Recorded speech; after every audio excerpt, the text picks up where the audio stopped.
తుంగభద్రపై నిర్మించిన సుంకేసుల జలాశయం నిర్వహణలో అధికారుల తీరు ఆందోళన కలిగిస్తుంది.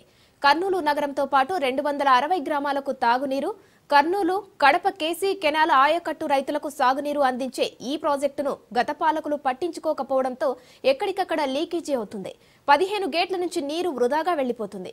అప్రమత్తమైన ప్రభుత్వం వైజాగ్ నుండి ప్రత్యేక బృందంతో నీరు వృధా కాకుండా లీకేజీలను నిలిపివేస్తుంది.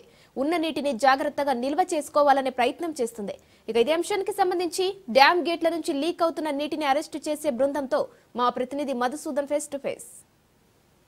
డ్యామ్ డెడ్ స్టోరేజ్ కి చేరుకుంది. ఏదైతే 30 గేట్లు ఉన్నాయో 30 గేట్లలో 15 గేట్లు లీకేజ్ అవ్వడంతో కిందికి నీరు విడుదలవుతా ఉంది. దాదాపు 1.2 టీఎంసీ నీటి నిల్వ చేసే కెపాసిటీ ఉన్నప్పటికీ 0.608 మాత్రమే నీటి నిల్వలు ఉన్నాయి. మిగతా అన్ని కిందికి నీరు విడుదలవుతుంది. 150 క్యూసెక్ల నీరు దిగువకు విడుదలవుతున్నట్లు అధికారులు అంచనా వేస్తా ఉన్నారు. వీటి మరమ్మతుకు ప్రభుత్వం చర్యలు చేపట్టింది. దీనికి సంబంధించిన నిపుణులను కూడా ఇక్కడికి పిలిపించి మరమ్మతులు కూడా చేపడతా ఉంది. ప్రస్తుతం మనం వారితోనే ఉన్నాం. వారి మాటను అడిగి తెలుసుకునే ప్రయత్నం చేద్దాం.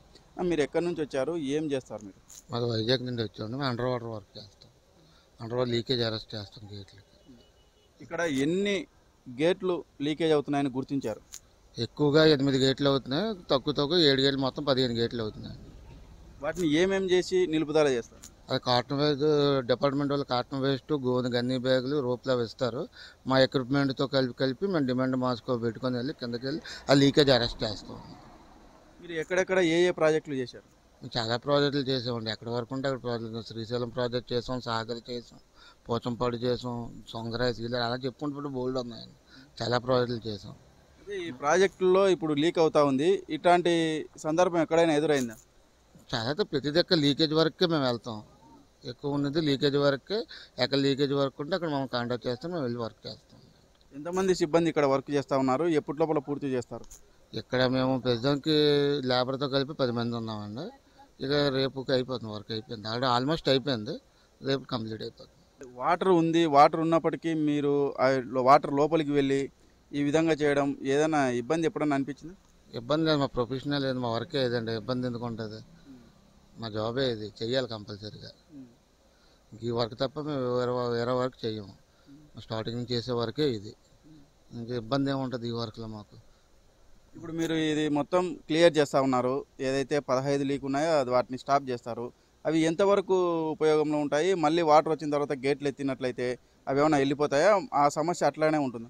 గేట్లు ఎడితే వెళ్ళిపోతాయండి, ఆటోమేటిక్ పోతాయి. గేట్లు ఎడితే ఉండవు. ఇంకా మళ్ళీ ఫస్ట్ నుండి పెట్టుకోవాల్సిందే. గేట్లు ఎప్పుడైతే ఎత్తారో మొత్తం పెట్టిందల్లా పోతుంది. అయితే ఈ ప్రాజెక్ట్ నిర్వహణకు శాశ్వత పరిష్కారం ఏంటంటారు? ఏమన్నా ప్రాజెక్ట్ రబ్బర్ సీల్ మార్చాలన్నారు. రబ్బర్ సీల్ ఆల్రెడీ అయినట్టు ఉంది, మారుస్తారు అనుకుంటా. అప్పుడు మొత్తం ఇది అయిపోతుంది. వచ్చేసి 15 గేట్లు లీక్ అవుతున్నాయో ఆ 15 గేట్లను తాత్కాలిక మరమ్మతులు చేపట్టారు. ప్రత్యేకంగా వైజాగ్ నుంచి వచ్చిన వీరితో ఈ ప్రాజెక్టులు అనేది లీక్ అయ్యే విషయం అనేది ఆఫ్ చేయడంలో వీళ్ళు నిమగ్నమయ్యారు. ప్రస్తుతం 2-3 రోజులు ఇది పూర్తిగా నిలిపివేసే పరిస్థితి ఏర్పడుతుందని చెప్తున్నారు. అయితే ఇది శాశ్వత పరిష్కారం కాదు. ఏదైతే మళ్ళీ వాటర్ వస్తున్నట్లయితే గేట్లు ఎత్తితే ఈ చేసిన పని వెళ్ళిపోతుందని చెప్తున్నారు. మరి దీన్ని పూర్తిగా శాశ్వత పరిష్కారం కావాలంటే రబ్బర్ సీళ్లు వేసుకోవాలని కూడా చెప్తున్న పరిస్థితి అయితే నెలకొంది. వీడియో జర్నలిస్ట్ శివశంకర్తో మధు, రాజ్ న్యూస్.